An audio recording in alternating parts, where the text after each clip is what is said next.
Hello and welcome back. Today, we share the sad news of three legendary figures who have passed away. These icons, who left an indelible mark on the world of culture and art, will forever be remembered by millions.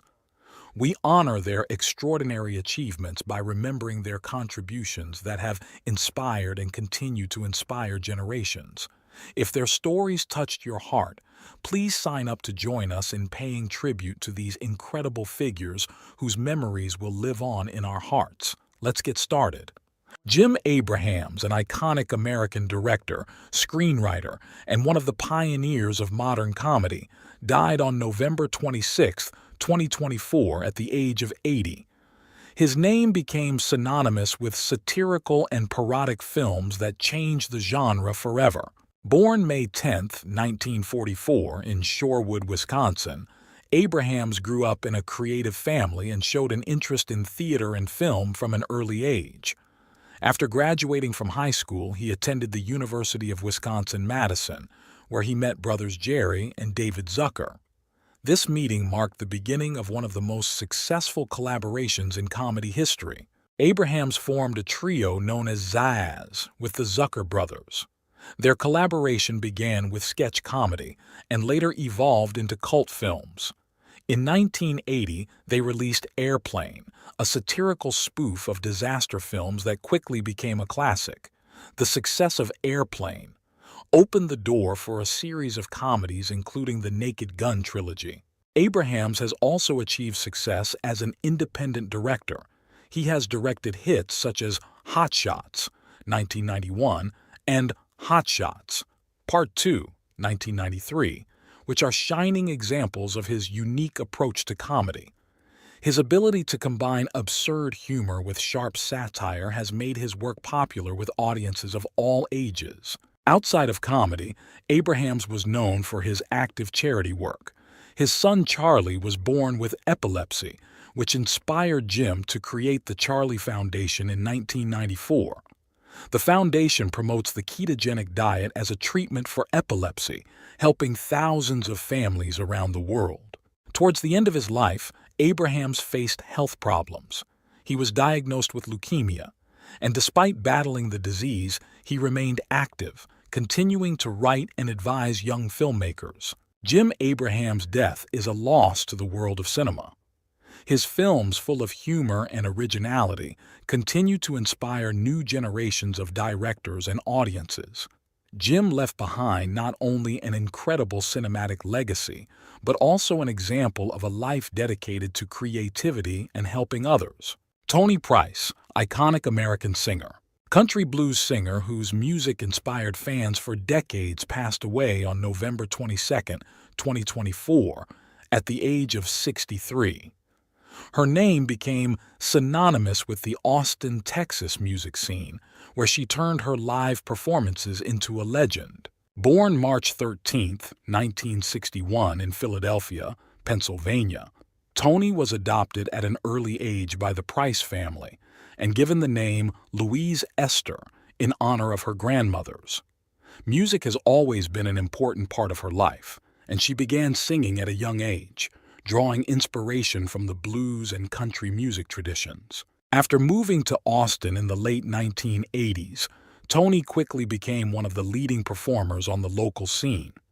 Her performances at the Continental Club on the so-called Hippie Hour continued for 22 years, amassing a following of fans who admired her unique vocals, charisma, and ability to fuse traditional genres with a modern twist. Her musical style was inimitable, a combination of country blues with deep, sincere lyrics and a soulful voice that made every song unforgettable. Price recorded several albums such as Hey and Saul Power, which received critical acclaim and solidified her status on the national scene. Tony Price lived her music. She did not strive for mainstream fame, preferring to stay close to her roots and audience. Her performances in Austin became an integral part of the city's musical culture, and her name was associated with genuine sincerity and dedication to the art. Tony's death came as a shock to her fans and colleagues. She died from complications caused by a brain aneurysm. Her passing is a huge loss to the Austin music community and the world. Toni Price left behind a rich legacy. Her songs continue to be heard, inspiring a new generation of performers and music lovers. Her contribution to the development of country blues and her tireless love for music will forever be remembered by those who knew and loved her work. Cissy Houston, one of the most outstanding performers. Gospel and soul singer, died on October 7, 2024, at the age of 91. Her powerful voice and unique performance style made her an important figure in the history of American music, and her influence continues to inspire artists around the world. Emily Drinkard, better known as Cissy, was born on September 30, 1933, in Newark, New Jersey. From an early age, she was surrounded by music. Growing up in a musical family, she began singing in a church choir and soon showed incredible vocal abilities.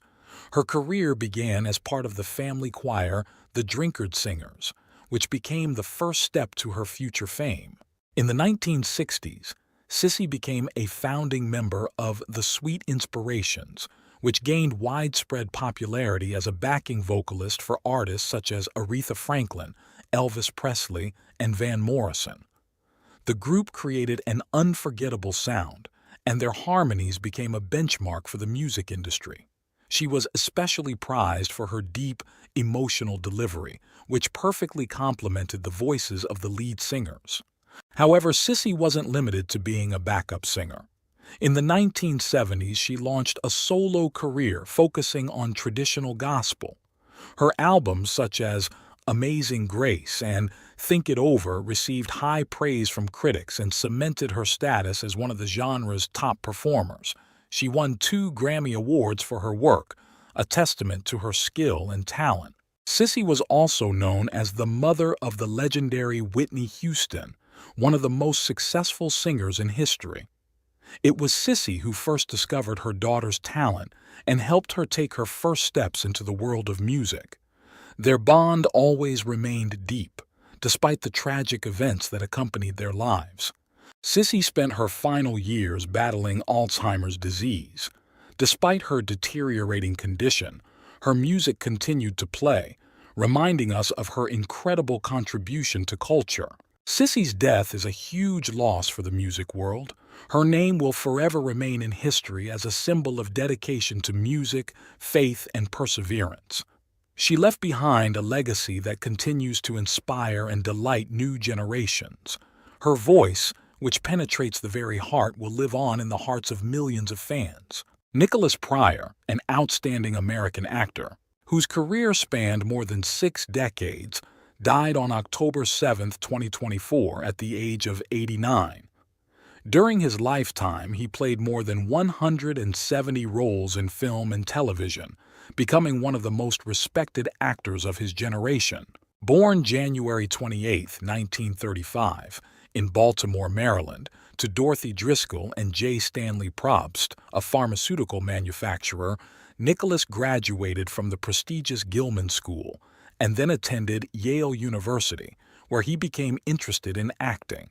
Pryor made his television debut in the 1950s and quickly became a sought-after actor thanks to his versatility and ability to create memorable characters. Among his most iconic roles was as the title character's father in Risky Business, 1983, playing a strict but caring parent. In Less Than Zero, 1987, he played Julian Wells' father, demonstrating a mastery of complex family dynamics. One of his most famous television roles was as Chancellor A. Milton Arnold in the popular series Beverly Hills, 90210, 1994-1997. Nicholas was also remembered by viewers as Professor Victor Collins in the series General Hospital and its spin-off Port Charles, 1997-2002. Nicholas's personal life was closely connected with art. Since 1993, he has been married to actress Christina Belford. He is survived by his daughter Stacy and 2 grandchildren, August and Avril, who were always by his side in the last years of his life. In 2024, Pryor was diagnosed with cancer, And despite the best efforts of doctors and the support of his loved ones, he passed away at his home in Wilmington, North Carolina. His passing was a great loss to the film industry and his many fans. Nicholas Pryor leaves behind a legacy of memorable performances and masterful examples that continue to inspire audiences and colleagues. His contributions to the arts will be remembered as a symbol of professionalism, talent, and genuine love for his craft. Shelley Duvall, a unique and eccentric American actress, known for her unforgettable roles in Robert Altman's films and Stanley Kubrick's cult thriller The Shining, she passed away on July 11, 2024, at the age of 75. Her illustrious career, full of artistic experimentation and unusual characters, left an indelible mark on the world of cinema. Born July 7, 1949, in Fort Worth, Texas, to Bobby Root and Robert Richardson Duvall, Shelley was planning a career in cosmetology when she was discovered by director Robert Altman.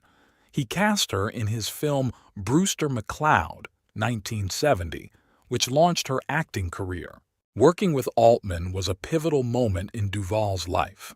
She starred in films such as McCabe and Mrs. Miller, 1971, Nashville, 1975, and Three Women, 1977. Her work in the latter earned her the Best Actress award at the Cannes Film Festival, cementing her status as one of the most talented actresses of her time. Duvall is best known for her role as Wendy Torrance in Stanley Kubrick's 1980 thriller The Shining. However, the filming of the movie was extremely difficult. Kubrick, known for his perfectionism, required Duvall to do dozens of takes, which left her emotionally exhausted.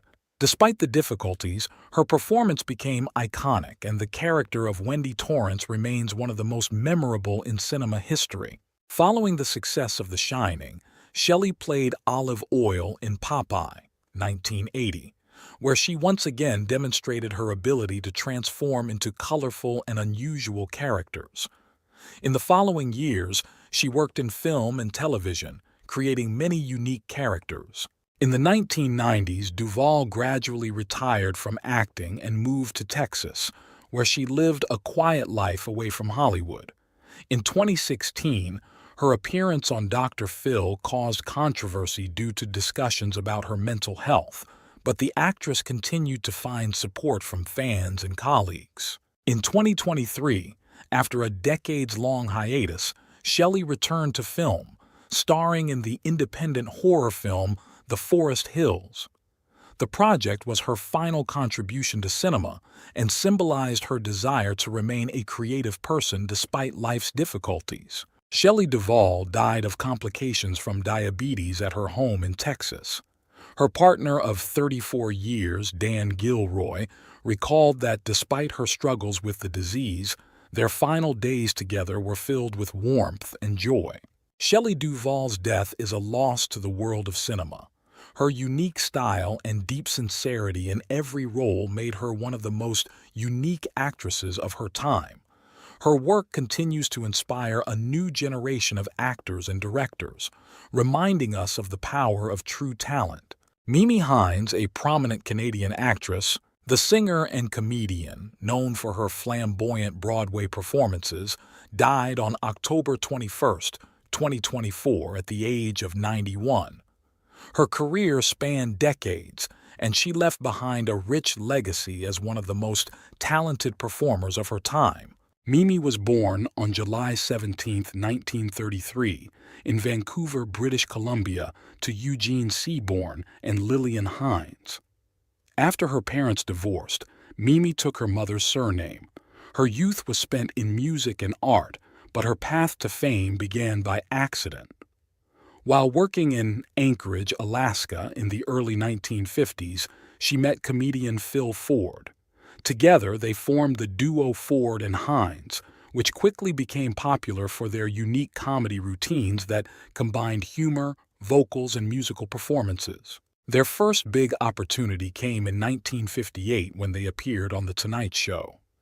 Mimi sang "Till There Was You," capturing the hearts of the audience with her incredible voice.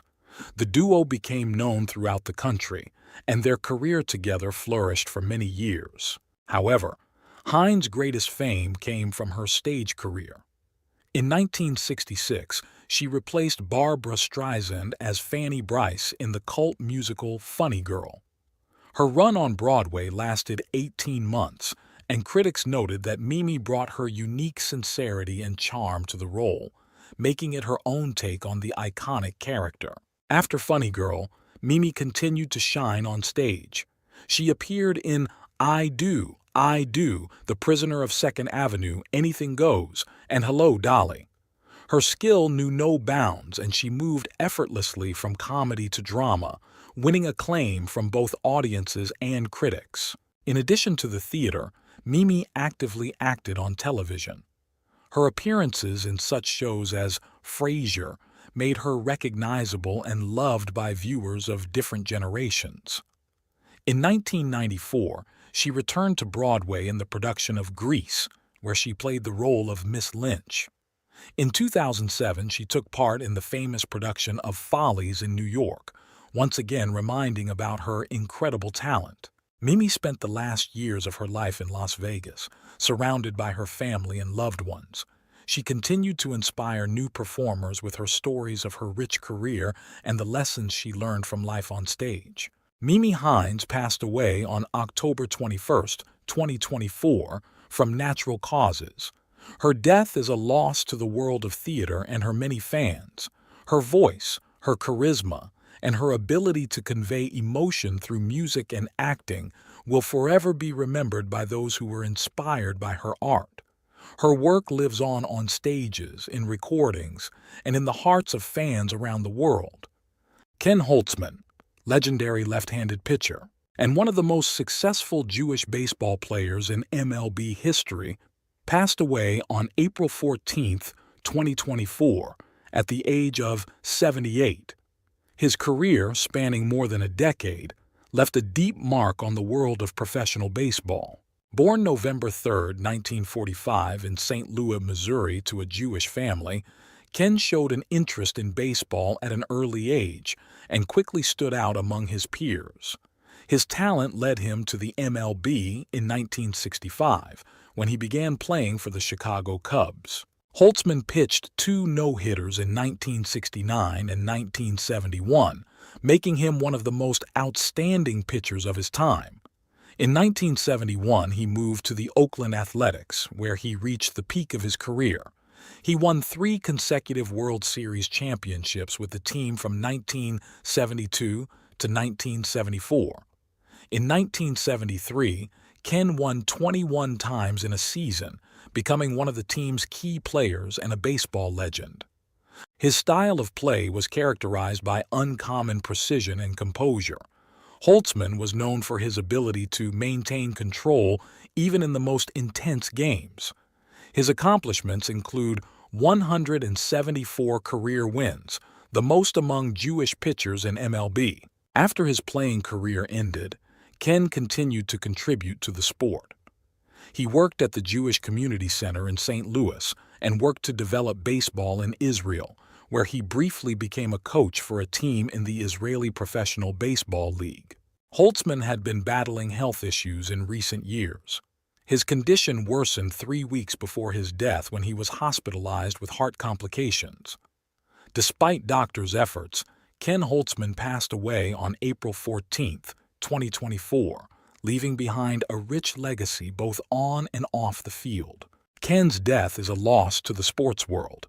His name is synonymous with skill, determination, and passion for baseball. For many, he remains an example of how love for the game and hard work can lead to incredible achievements. His contributions to baseball and Jewish sports culture will be remembered for generations. Charles Dumont, legendary French singer and composer, whose songs became a symbol of French musical culture, died on November 18, 2024, at the age of 95. His work, closely associated with the name of Edith Piaf, will forever remain in the hearts of millions of people. Born on March 26, 1929, in the small French town of Cahors, Charles showed an interest in music from a young age and began his career as a talented trumpeter. However, due to health problems, he had to give up wind instruments and switch to songwriting and vocals. This decision became a turning point in his life. In the 1950s, Charles began to actively compose music, but his path to recognition was not easy. Real success came to him in 1960 when he wrote the song Non je ne regrette rien together with the poet Michael Walker. This song became a symbol of the rebirth of Edith Piaf, who performed it with incredible passion and strength. The song instantly became a hit, securing Dumont's status as one of France's leading composers. After Piaf's death in 1963, Charles continued his musical career. He performed at prestigious venues, including the Olympia in Paris, and collaborated with such famous artists as Barbra Streisand and Dalida. His work transcended genre, combining the elegance of French chanson with universal themes of love, sadness, and human resilience. Charles Dumont recorded many albums, and his music was featured in theaters and movies. His songs, filled with deep emotions and melody, became part of France's national heritage. Other famous compositions include Les Amants and Mon Dieu, which were also performed by Piaf. Charles's personal life remained in the background of his brilliant career.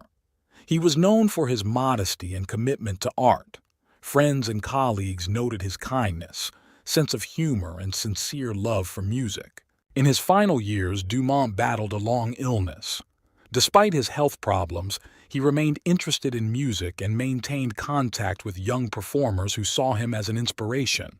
Charles Dumont passed away at his home in France, surrounded by his loved ones.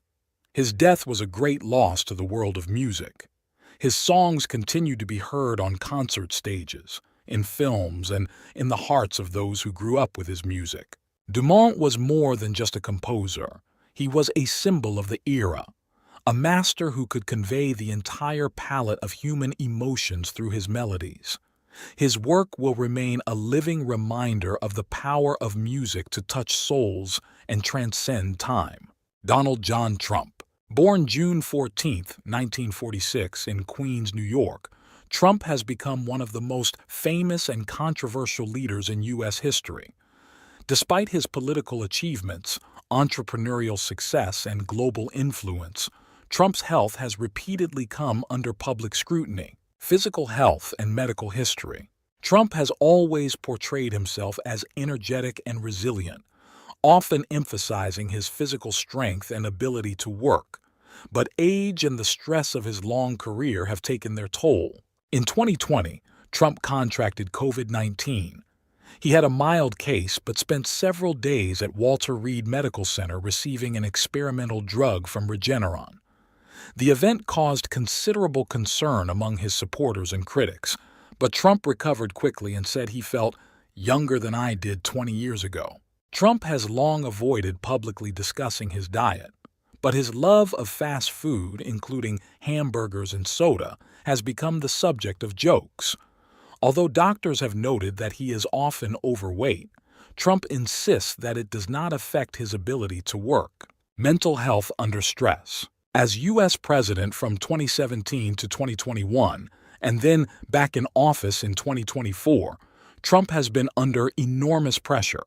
Frequent clashes with the press, investigations, and tense international relations have added to the stress he experiences on a daily basis. Some experts speculated that his busy schedule, age, and public attacks could have taken a toll on his mental health. However, Trump continued to project an energetic and confident demeanor, saying that stress only makes him stronger. Return to politics and the challenges of age. Since losing the 2020 election, Trump has focused on his business empire and political initiatives in preparation for the 2024 election. Despite his 78 years, he has been active in campaigns, holding rallies and speaking to crowds of thousands. His supporters have noted that he retains surprising energy for his age. However, age-related changes were taking their toll. In recent years, He complained of occasional back and joint pain. Sources close to him mentioned that he had to undergo physiotherapy to maintain his mobility. Personal life and health support. His wife, Melania Trump, has been a strong supporter of her husband, helping him maintain a more balanced diet. Trump has also started exercising more, including walking and light exercise. This has been an important step in maintaining his physical condition. Conclusion: despite the challenges of age, illness, and constant stress, Donald Trump remains an active and influential leader. His desire to be visible and to remain active in politics is a testament to his willpower and dedication to his job. Although his health may be questionable, he continues to prove that he can handle the challenges that life throws at him.